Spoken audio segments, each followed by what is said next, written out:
How y'all doing, sports fans, NFL fans, Falcon fans? Now, the Falcons franchise are fresh off their 8th season outside the playoffs with a losing record, but it's 2026 now, new year, new me. Now, in this video, I'm going to outline 7 things that I noticed about the Falcons schedule and things that maybe you have noticed, or if you haven't, things that you should know. Let's get into it.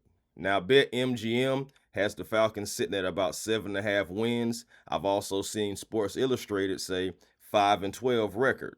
But I will admit, to start the season, number one, the first thing that I notice is zigzag.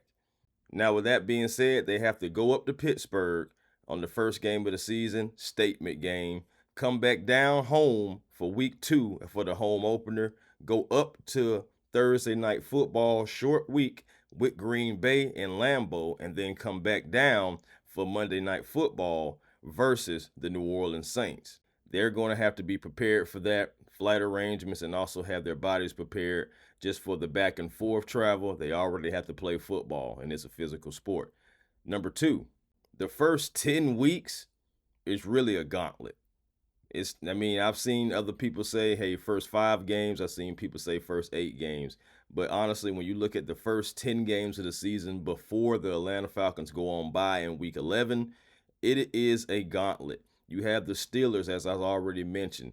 You got the Panthers, who swept you, so I have to mention them. The Packers on the road. You also have the Bears, the 49ers, all those guys over the first 9 weeks. Also, you're dealing with the Ravens. Of course, I've already mentioned New Orleans. Tampa is in there as well, divisional. And then you also have the Bengals in Madrid. Not to be outshined, we'll see if Patrick Mahomes will be back into MVP playoff type form by the time the Falcons play the Chiefs week 10.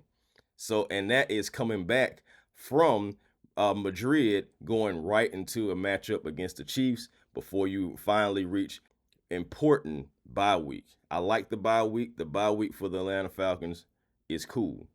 Which actually brings me to number 3, the actual bye week. Recently, the Atlanta Falcons, they have been having early bye weeks, but the fact that this bye week is actually in a good spot is pretty solid. And you also get a mini bye as well earlier in the season, so it could be set up good for the Falcons. But the mini bye comes right after the Packers game, Thursday night football, and you don't have to play again until you're going to New Orleans for the Monday night football matchup, the 20-year anniversary of the Dome coming.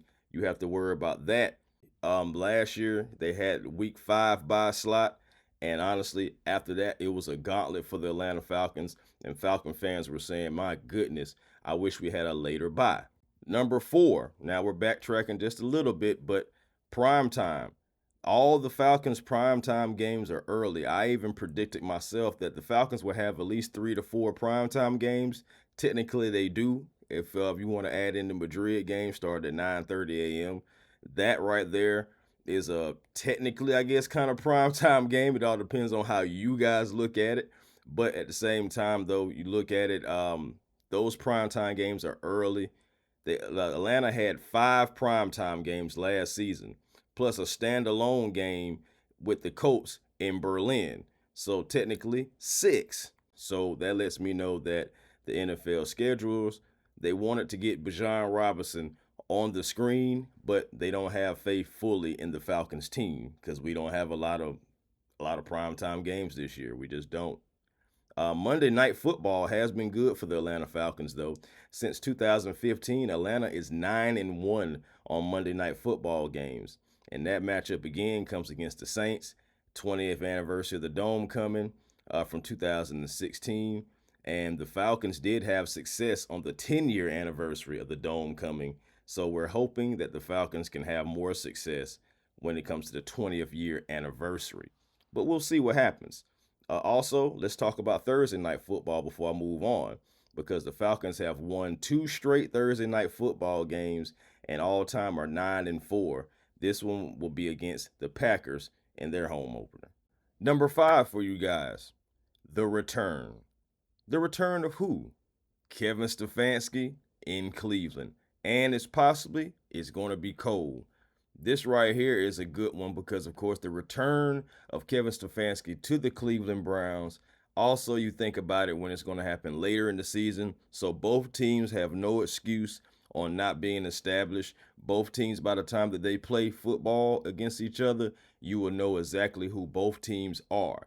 So you're going to get the best of the Cleveland Browns against the best of the Atlanta Falcons. Homecoming game for Kevin Stefanski. Hello, my old friend type thing. But regardless, the Falcons are going to have an opportunity to win that game for Kevin Stefanski in the cold, and that's going to be one of two games that's going to be back to back, possibly in cold weather, because the second one, you got the Washington Commanders and, of course, our old coach, Dan Quinn. So you're going to have back to back homecomings to a degree.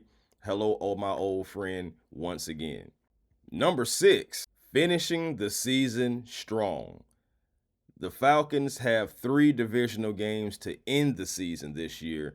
And honestly, I think the NFC South will be one of the most competitive divisions this year. Now, the Carolina Panthers, of course, since they won the division last year, they are the cream of the crop. They feel like they're only a couple pieces away, and they did go improve. The Atlanta Falcons improved as well, and honestly, they're setting themselves up for 2027 more so than this year, but they're going to be competitive as well. The entire NFC South is going to be competitive, and it may come down to one of those 3 games at the end for a division title. You just never know, because the NFC South has been close the last few seasons. Last but not least, number 7, opportunity. The Atlanta Falcons have opportunity to play against better talent. They play against better teams and see how they match up this year against those guys. See who possibly plays for an extension. See who possibly plays for a bigger contract. See who possibly plays just to stay on the team for another year. But regardless, the Atlanta Falcons have measuring sticks, a lot of statement games, primetime games that matter.